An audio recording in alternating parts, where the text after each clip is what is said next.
Ganesha. Parvati was very happy when Shiva fulfilled her demands to bless Ganesha to be worshipped first in any rituals among the gods.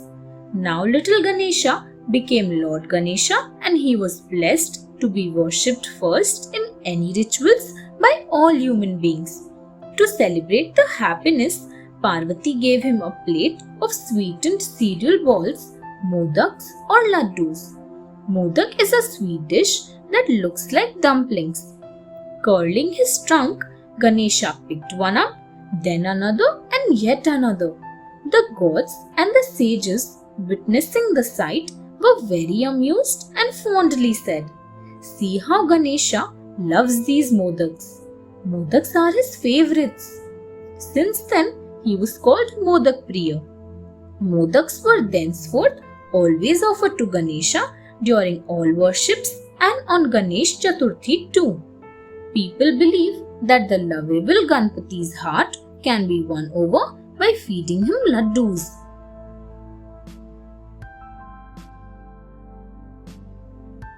Ganesha's brother Kartikeya's birth. Once a demon named Tarak was tormenting all the gods. Tarkasur had pleased Brahma with his severe penance and won a boon of becoming unconquerable. Brahma informed the gods that only a son of Shiva could kill Tarkasur. So Shiva married Parvati and a son was born to them.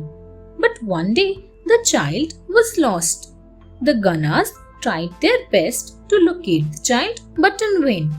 6 goddesses named the Kritikas, stars, were taking their bath in river Ganga when they found a boy floating by.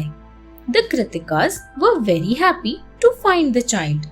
They argued with one another over who would nurse the enchanting child, each claiming the child to be her own. The boy did not want them to argue over him, so he acquired 6 heads and 6 mouths. Ever since, the boy is also called Shadanan, 6-faced, and as he was raised by Kritikas, Shadanan was named Kartike. The Kritikas raised Kartike as their own child. Kartikeya's birth and Lord Agni. There exists another tale about Kartikeya's birth. One day, Shiva and Parvati were disturbed by Agni while they were relaxing. Parvati was displeased and cursed Agni by giving him a little of Shiva's energy. Agni could not stand the heat and got very agitated. He begged Shiva to forgive him. Shiva advised Agni to give out this energy to those who were shivering in the cold. The next morning, Agni came across the wives of 7 pious sages who were taking a dip in the river. All of them were shivering in the cold water. Agni came to their aid and transferred Shiva's energy that was inside him to them. Out of these 7, only 6 wives could bear the energy given to him.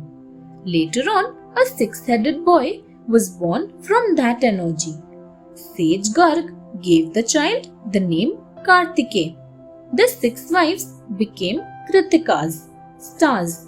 After he was born, the infant floated on river Ganga and is hence also called Gange. Shiva then brought Kartike to heaven to slay Tarkasur.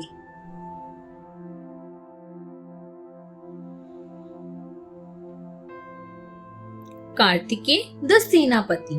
All the gods were happy at the birth of Kartike. They began to urge Shiva to appoint the young Kartike as the head of their army. Kartike was made the chief of the gods' army, Senapati, at a grand ceremony. The gods equipped him with various weapons and special powers. His mother Parvati too gifted him a powerful spear. Kartike and his army set off to eliminate Tarkasur. It was such a magnificent sight. Numerous gods riding their grand chariots and divine carriers and armed with their very own celestial weapons filled up the skies. The army of each god accompanied him. Meanwhile, Brahma had advised Devsena, the daughter of the death god, to pray hard to get Kartikeya as her husband.